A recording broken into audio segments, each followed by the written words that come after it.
The night was as cool as glass. Street lamps cast orange cones of light onto the pavement, but everything in between them was darkness. Darkness so thick you could gnaw on it. Squirrel Girl perched atop a street lamp, 12 feet above the quiet suburban street.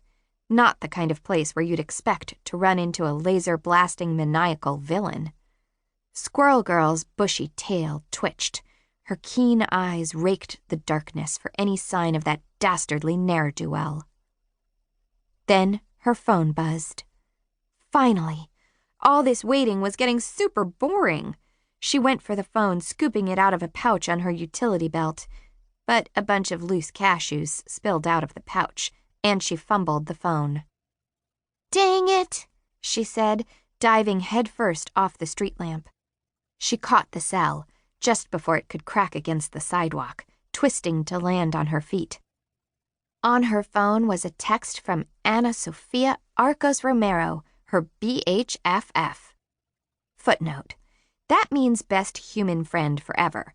By the way, this is me, Doreen Green, aka Squirrel Girl. I'm just going to read along with you and let you know my thoughts here in the footnotes. Deal? Sofia: are you hidden?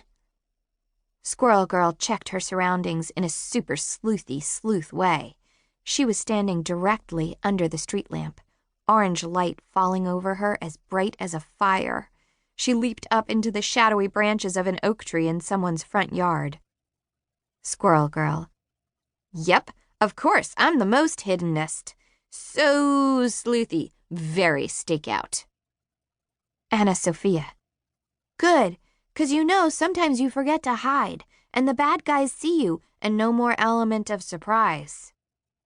Squirrel Girl: who, me?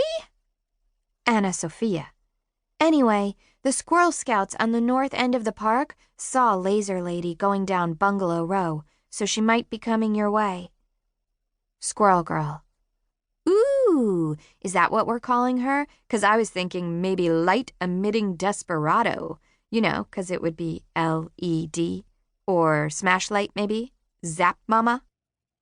Footnote: or Luster Lass, Lumen the Undying, Captain Incandescent, Flicker Filly, The Inexcusable Glare, Sun Bunny. If it were me, I would just go as Shine, but I would also pretend to be Australian, because with the accent, people might think my name is Shoin, which would confuse and discomfit them, and that's what crime is all about, right? Sofia: she kinda named herself already, in the way that she's running around shouting, "I am Laser Lady." Squirrel Girl: good way of making sure no one messes up your name. Sofia: maybe I should try it. Mr. Hanks calls me Annie Sophie. The pain is real.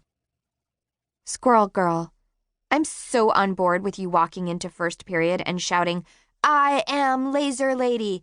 And you know what? That's a pretty good name now that I think about it.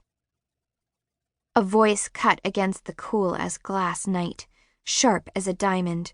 Squirrel Girl wasn't sure if normal humans would be able to tell what the distant voice was saying, but hers, slightly better than your average person's hearing, most definitely identified the words, "I am Laser Lady, fear me."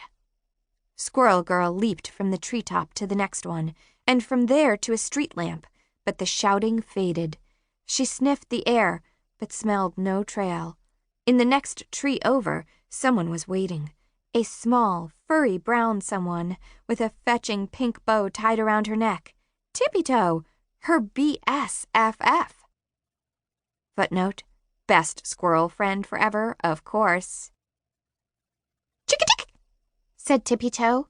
"You got that right, Tip," said Squirrel Girl, landing on the branch next to her. Wandering around a neighborhood pointing lasers at people is super annoying. Laser Lady might hurt someone. Chuck-a-chick-chat! Yeah, Laser Lady is a pretty cool name. Per usual, we agree in all things.